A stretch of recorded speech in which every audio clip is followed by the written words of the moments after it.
గారి పరిపాలన ఎలా ఉందా? చాలా బాగుంది, సూపర్. సూపర్ అంటే ఏ రకంగా? ఒక ఆటోలు డబ్బులు ఇచ్చారు, పిల్లలకి అమ్మఒడి ఇచ్చాడు, మా అమ్మకి చెయ్యది ఇచ్చాడు, మా మామకి పింఛన్ అవుతుంది, మా అమ్మమ్మకి పింఛన్ అవుతుంది. ఇంకేంటి ఇంత మంచి పని? ఆటో వాళ్ళకి 10,000 డబ్బులు వేస్తున్నారు కానీ ఇక్కడ 10,000 వేస్తున్నాడు, అక్కడ పక్కే కానీ 10,000 కేసు రాస్తున్నారు అంట. కేసు ఏం రాతలేదా? అదంతా పొగారు, అవన్నీ ఉత్తు మాటలు. పోలీసులు అవినీతి ఎక్కడా లేదు, జగన్ పరిపాలన అవినీతి అనేది లేదు.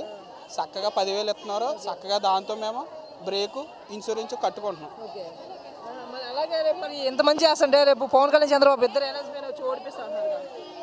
ఎలా ఆయన జైల్లో ఉన్నాడు, ఇంకెక్కడికి వెళ్తాడు? సింపతి వచ్చిందంట, ఈయన షూటింగ్లో తీసుకుంటున్నారు. సింపతి వచ్చినా ఏమొచ్చినా చంద్రబాబు నాయుడు రాడు, పవన్ కళ్యాణ్ గారు రాడు, మళ్ళీ జగనే సీఎం.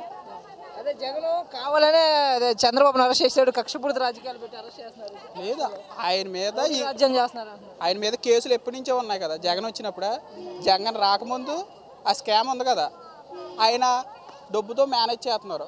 అది రౌడీ రాజ్యం చేసేసాడు, రౌడీలకి సీఎం పోస్ట్ ఇస్తే ఇలాగే ఉంటుంది రాష్ట్రం అంతా అంటున్నారు. ఎవరు రౌడీలు ఇక్కడ ఎవరిని రౌడీజం చేస్తున్నారు? ఆయన ఎక్కడో షూటింగ్లో ఉంటారు, ఊళ్ళో ఏం జరుగుతుంది ఆయనకి ఏం తెలుస్తుంది? రౌడీ రాజకీయం కానీ అవినీతి రాజకీయం కానీ ఎక్కడా లేదు, అంతా మంచిగా జరుగుతుంది. మంచి పరిపాలన అందిస్తున్నారు జగన్, పేదోళ్ళకి మంచి చేస్తున్నారు. కరోనా టైంలో కూడా దేశాన్ని ఆదుకున్నారు. ఆయన చేసిన పనులు అభివృద్ధి చెందింది జగన్. ఈరోజు ఆయన చేసిన పనుల వల్ల ఇంతమంది జనం ఆయన చూడకు వచ్చారు. పవన్ కళ్యాణ్ వల్ల కానీ చంద్రబాబు నాయుడు వల్ల కానీ జగన్కి ఏమీ అవ్వదు, ఎందుకంటే ప్రజలు ఆయనకి అండగా ఉన్నాడు.